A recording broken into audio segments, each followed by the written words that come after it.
1987 සිට නව්‍යකරණයෙන් ශ්‍රී ලාංකේය බැංකු ක්ෂේත්‍රයේ පෙරලියක් සිදු කළ අභිමානවත් 30 වසරක සැමරුම සම්පත් බැංකුව හෙට දින එළිය කරයි.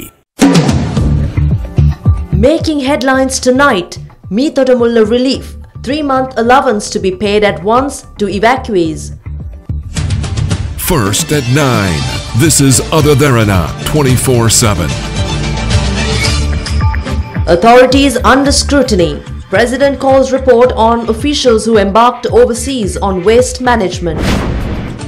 Indo-Lanka front, Prime Minister commences tour of India. Post-petroleum strike, distribution to return to normalcy by tomorrow. France election, Marine Le Pen steps down from National Front leadership.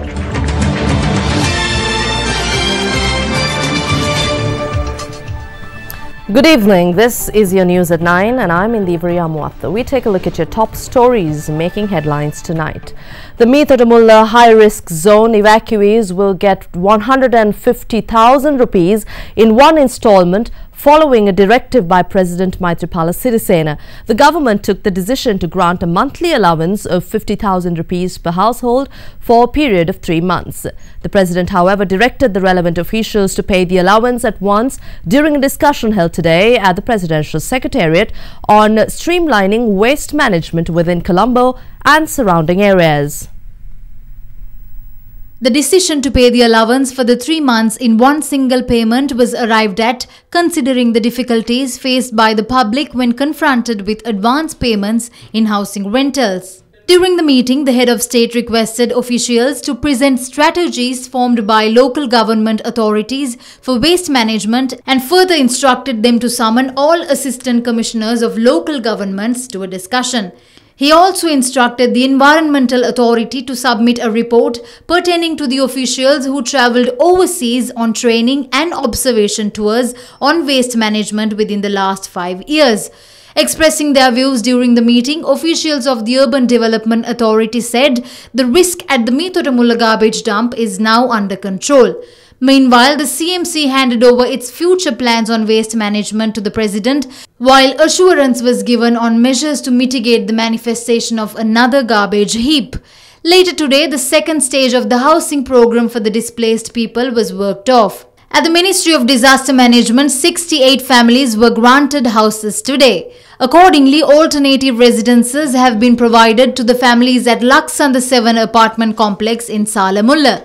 Earlier, the government granted houses to 30 other families.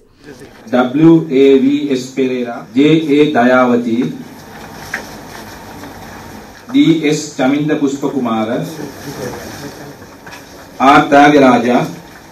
Meanwhile, canals in the area are being expanded by army personnel to mitigate possible floods around the garbage dump during the rainy seasons. In the meantime, the Commissioner of the CMC, V.K. Anura, revealed that measures to address the garbage problem in Karadiana will be implemented without prior declaration. Compost bins will be provided to residences for disposable garbage. We will only collect indisposable garbage. An excessive amount of Rigifoam is used in food packaging within the Colombo municipality. We have ordered to only permit cardboard for food packaging.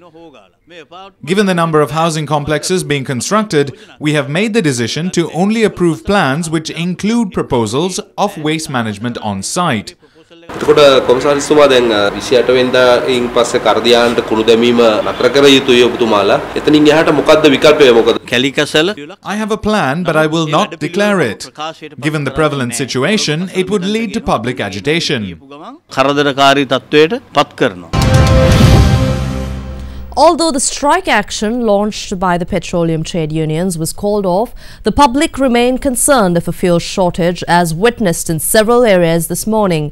Petroleum trade unions commenced a strike based on 3 demands at midnight on Sunday. They, however, called it off last night following discussions with Prime Minister and the subject minister. President of the SLFP Employees Union at the CPC, Bandula Saman Kumara, said distribution of fuel will return to normalcy by tomorrow morning. Petroleum trade unions commenced trade union action on midnight last Sunday, demanding the government not to hand over the oil tank complex in Trincomalee to India. People in most parts of the country were affected by the strike and had to endure long queues at refueling stations. Following a meeting with the Prime Minister and Subject Minister Chandima Veerakkodi last night, the strike was called off. We at Derana observed how fuel distribution recommenced this morning. We distribute fuel without any issue. All the bowsers that are deployed in fuel distribution is carried out without any obstruction. However, there was congestion at refueling stations today as well.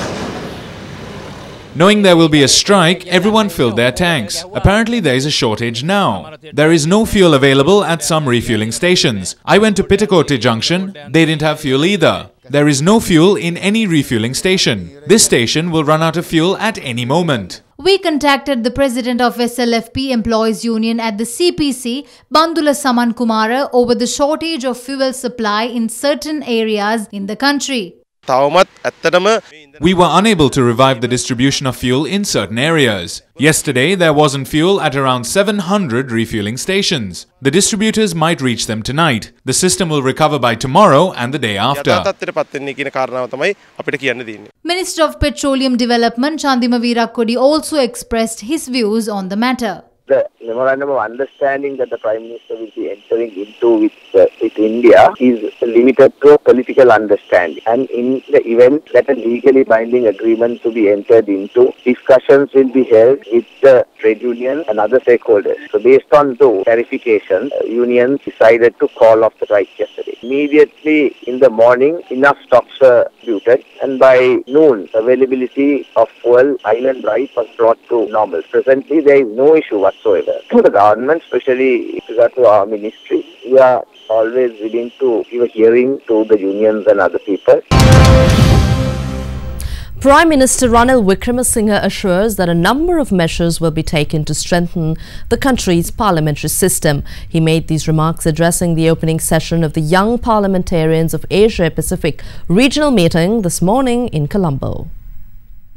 The regional meeting on the role of young parliamentarians in advancing inclusive and peaceful societies and preventing violent extremism was held under the patronage of Prime Minister Ranil Wickremesinghe and Speaker Karajaya Surya. It was conducted with the participation of young parliamentarians in the country as well as in the Asia-Pacific region.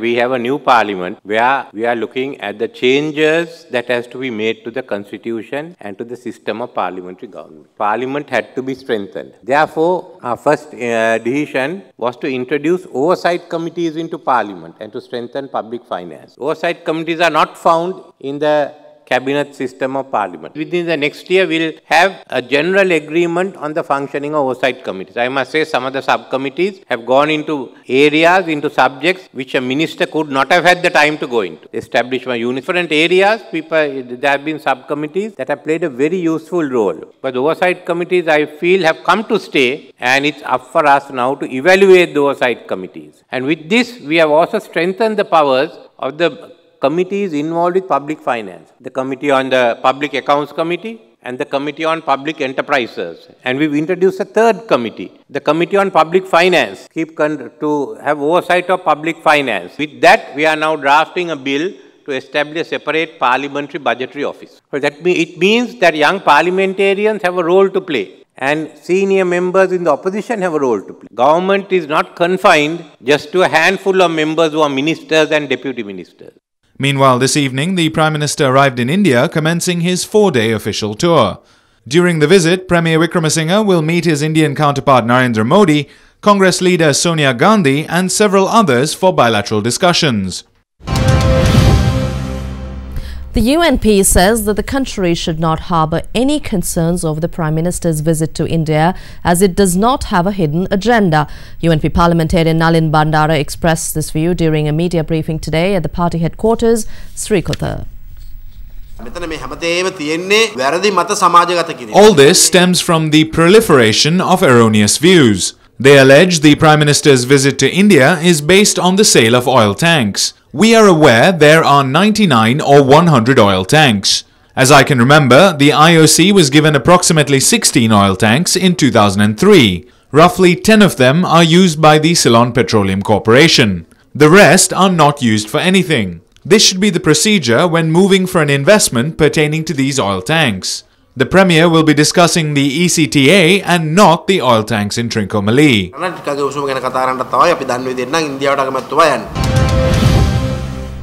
Four new Sri Lanka Freedom Party electoral organisers were handed appointment letters today, along with 13 district organisers by President Maithripala Sirisena. The relevant function was conducted at the Presidential Secretariat.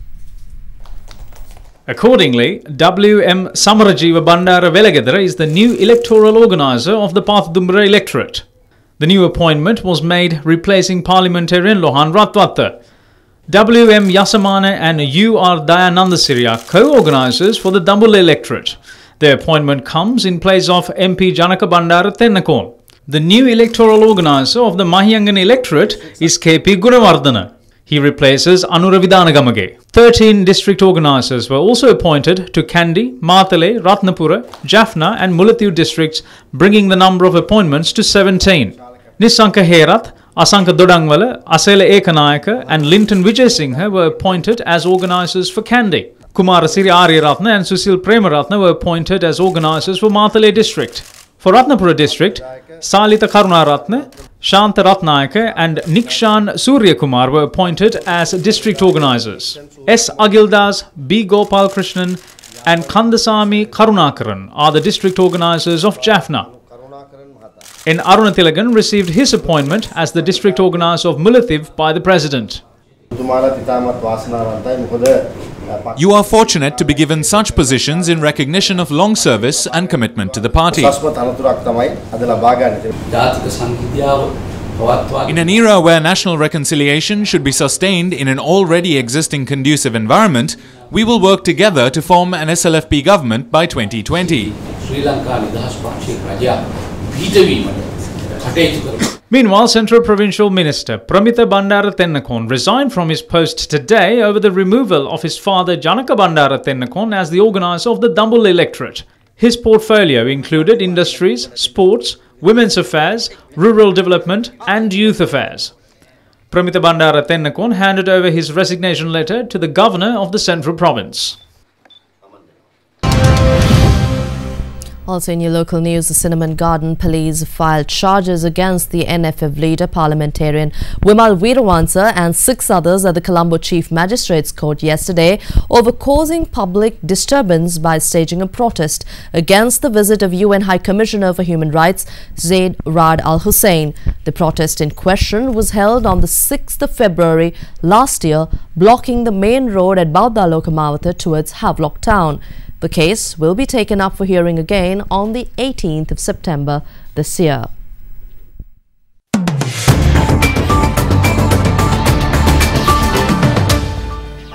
Welcome back to the news. The Colombo Equities extended losses for a second straight day amid profit-taking in selected counters today. Market turnover was close to 1 billion rupees. Foreign investors were on the buying side and the day's net foreign inflow was 204 million rupees. For more details from the trading floor, we have Imeshi Fernando of the Colombo Stock Exchange.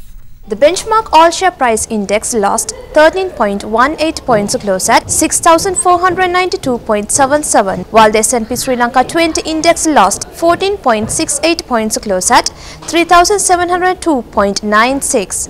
The turnover was 986.61 million rupees with 39.3 million shares changing hands in 4,089 trades. Today's foreign purchases were 298.15 million rupees and foreign sales were 93.83 million rupees. There were 3 crossings today and the crossings turnover was 507.26 million rupees. And international markets.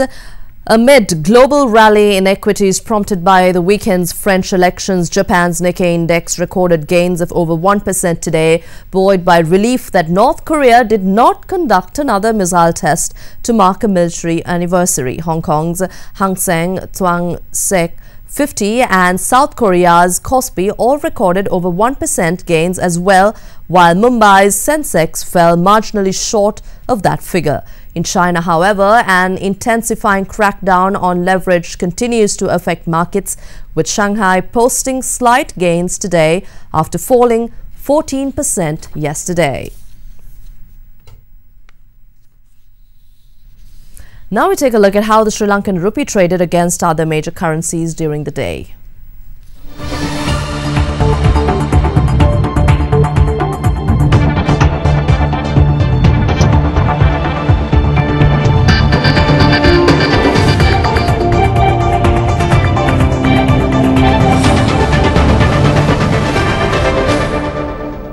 Also in your business segment, in spite of Sri Lanka's business sector needing much reflection and ratification, the country has the capability of becoming a gateway to Asia as well as other regions. State Minister of International Trade Sujiva Senasinghe made the remark whilst addressing the 9th Annual Global Empowerment Meeting hosted by the Center for International Development at the Harvard University's Kennedy School of Government. We have things to actually rectify in the country. From 80 to 105, we have gone down in our ease of doing business ranking. And we are trying to, by 2018, make it about ranking about 65. And by 2020, by about 55 to 20. And as a result, making this location very important, a strategic location in Sri Lanka. The initiative by the Chinese president, the One Belt initiative, giving life to the Silk Route again. We can make Sri Lanka the gateway. We're trying to get into FTAs with China. India, where the work is in process, Singapore, Thailand and Malaysia, so that we can take the advantage of the geographical position that we are in to make Sri Lanka gateway not only to Asia, but to other regions as well. And we are trying to develop the infrastructure within about 3 years. If we get our act right, we can commute between the corners of Sri Lanka within about 4 hours. And former Director of Central Bank's Human Resources Department, Kalyani Gunathilaka, reveals that former Governor Arjuna Mahendran did not change his stance regarding internal transfers within the central bank despite requests by many senior officials. Testifying before the Presidential Commission of Inquiry on Central Bank Bonds, Kalyani Gunathilaka said it was the first instance of her 31-year-long career that she witnessed the highest number of internal transfers on one occasion. 2 witnesses were called before the Presidential Commission of Inquiry probing the controversial central bank bond issuance today. Central Bank's former Director of Human Resources, Kalyani Gunathilaka, appeared before the Commission first. Representing the Attorney General's office, Additional Solicitor General Yasantha Kodagoda led the witness testimony and brought the Commission's attention to the controversial internal transfers made during Arjuna Mahendran's tenure as Governor of Central Bank. Responding to the Additional Solicitor General's inquiry, the former HR Director revealed that she was shocked when Mahendran had called her to instruct the internal transfers of 14 out of 29 heads of department at the time. She highlighted that the former governor had very little acquaintance with most of the heads of department as his own appointment was made a few days ago. Kalyani Gunathilaka also noted that Mahendran had even ignored referring to personal files of the heads of department in question. She also mentioned how she raised her concerns over the appointment of then head of Currency Department Deepa Senaviratne as Superintendent of Public Debt Department as she lacked the required technical knowledge. The former Director of HR went on to say that together with then Deputy Governor Dr. Nandalal Veerasinghe, she approached Arjuna Mahendran to discuss the transfers. However, the former governor had not obliged. During questioning, Attorney Chanaka De Silva, who represents former Governor Mahendran, made counter-arguments highlighting that the testimony was being directed outside the terms of reference of the case of central bank bond issuances. Additional Solicitor General Yasantha Kodagoda then made a statement as to why he focused on internal transfers within the central bank during the former governor's tenure. He explained that he believes Arjuna Mahendran had appointed an innocent official for decision-making in order to deliberately intervene and manipulate the system. In the afternoon, former Assistant Governor of Central Bank, CPA Karunatilaka, appeared before the Presidential Commission as the second witness for the day. He mentioned how senior officials within the central bank had raised concerns regarding the said internal transfers and how their attempts to convince Mahendran regarding the matter failed. The former assistant governor further commented on how this decision-making process subsequently led to an unpleasant working environment for him. Karunatilaka said as a result, he resorted to premature retirement.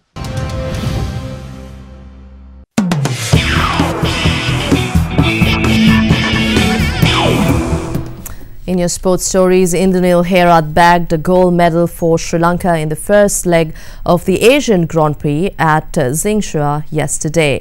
Herat set a time of 1 minute, 50 points and 69 seconds in the 800 meters. Himasha Ishan picked up silver in the 100 meters with a time of 10.43 seconds.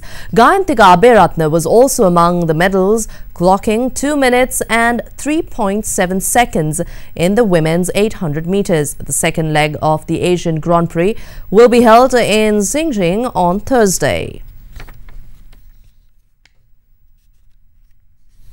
And from the IPL, rising Pune supergiant broke Mumbai Indians' winning streak of 6 matches and inflicted Mumbai their second loss of the season in the ongoing IPL, beating them by 3 runs in a close contest at the Wankhede Stadium last night.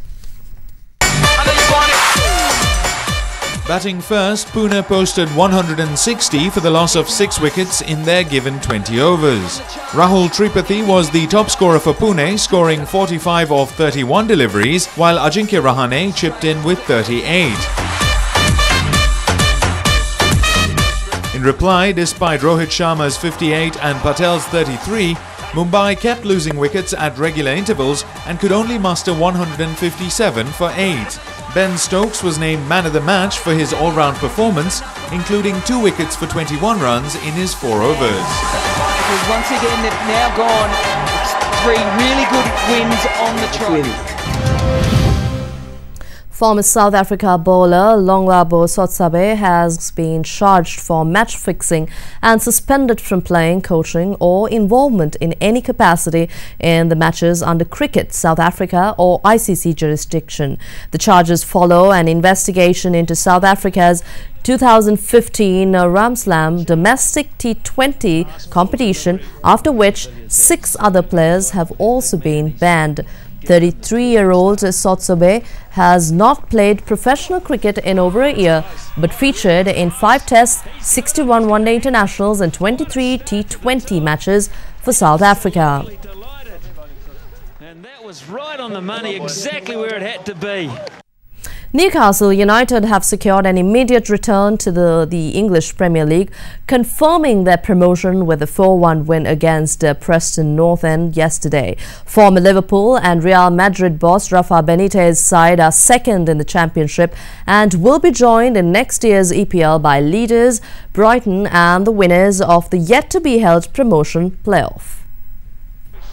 Newcastle striker Ayoze Perez opened the scoring for the Magpies and then netted the 4th after former Liverpool midfielder Jonjo Shelvey hit the post directly from the corner spot. Rafa Benitez, who opted to stay with the club following their relegation from the Premier League last season, rebuilt the Championship's most expensive squad after selling off the likes of Andros Townsend, Jorginho Wijnaldum and Moussa Sissoko. Among the new signings were attackers Dwight Gale and Matt Ritchie, who have 34 league goals between them this season. Fan favourite Benitez is expected to remain at the club if he receives the financial backing to strengthen the squad further in the next transfer window.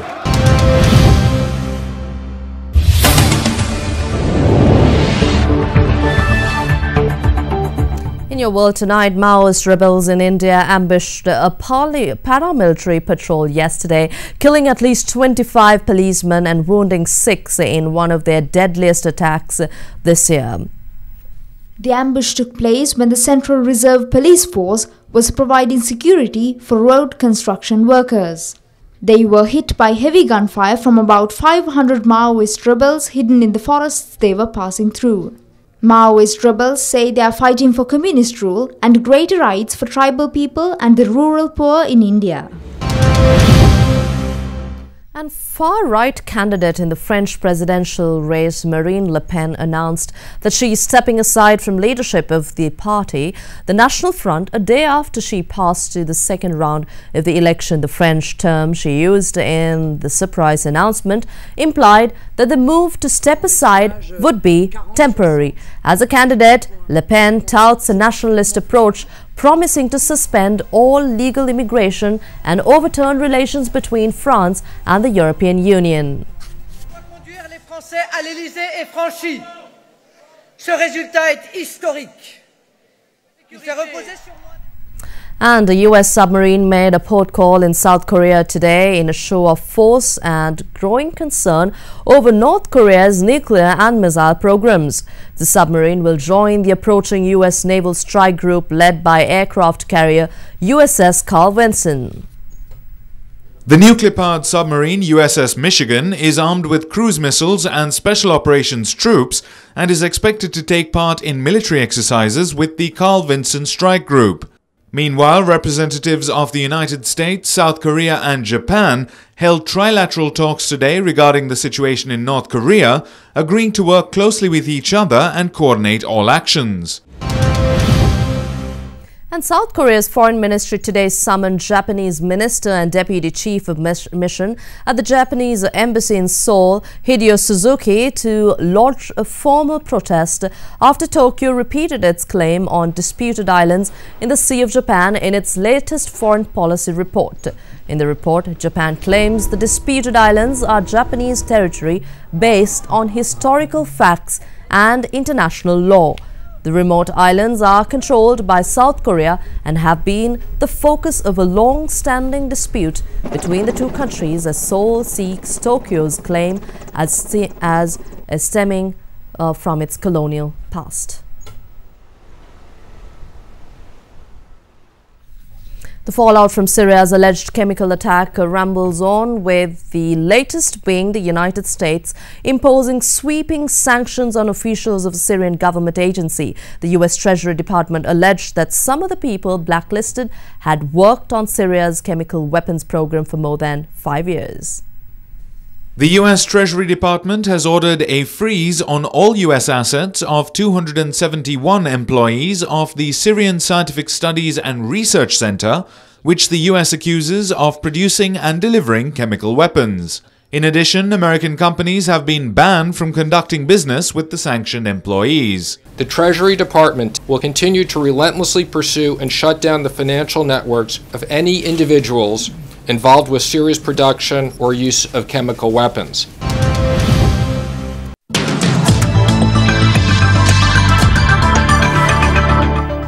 On your weather forecast for tomorrow, fairly strong winds of up to 50 kilometers per hour can be expected over the northern half of Sri Lanka. Mainly fair weather will prevail over most provinces.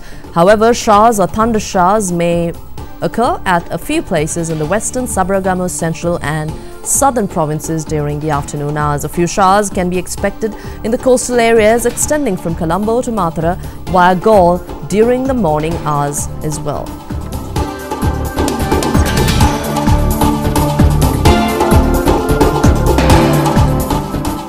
Here's a look at your city-by-city weather forecast for tomorrow.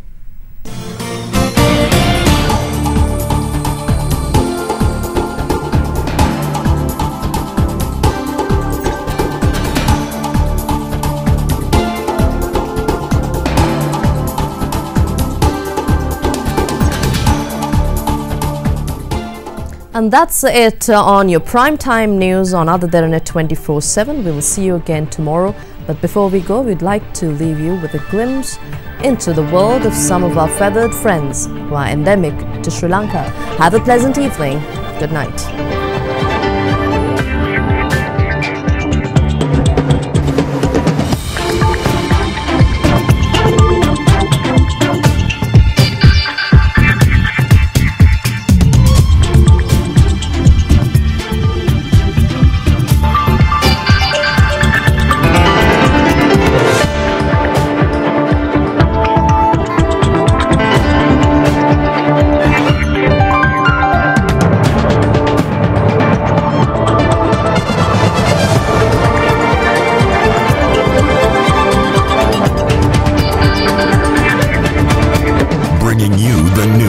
Information 24 hours a day. This is Sri Lanka's premier news channel, Other Derana 24/7.